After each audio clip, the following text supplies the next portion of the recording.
How did the director of a zoo with a weekend hobby flying remote-controlled airplanes become enemy number one of the pro-Russian forces in Ukraine?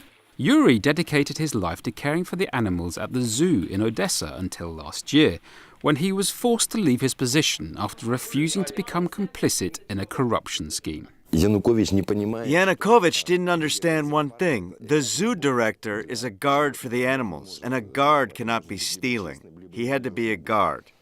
You can deceive people, but you cannot deceive animals. Yuri took his passion for remote-controlled planes and video cameras straight to Army SOS, just one of several volunteer organizations that support Ukrainian armed forces with essential equipment.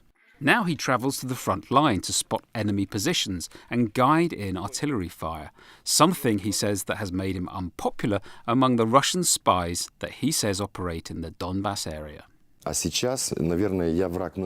When I was there, they announced me to be enemy number one because I traced down a Russian center full of military equipment.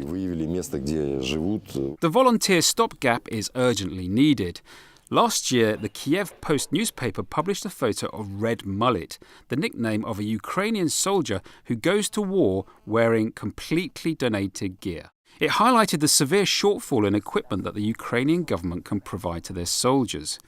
At Patriot Defense, a non-governmental organisation dedicated to training soldiers in giving first aid training and equipment, volunteers say the soldiers' situation is grim. They get very little from the government. They get small first aid kits that just have old rubber Soviet tourniquet and one bandage.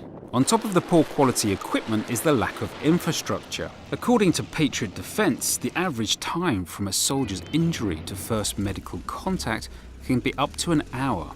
And from there it can be a further 2 days to a field medical surgical hospital. The Ukrainian Ministry of Defense says this is a legacy of annual cuts in the armed forces dating back to the collapse of the Soviet Union and only halted after Yanukovych's government was ousted. Some also point out that the Yanukovych government seemed to deliberately neglect Ukraine's armed forces, especially in the east.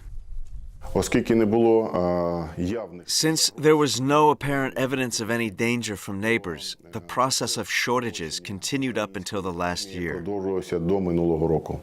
When Russia invaded Crimea, Ukraine was caught off guard. This has made the fighting volunteers even more important. The help of volunteers was especially felt in the first months of the conflict for supplying the army with helmets.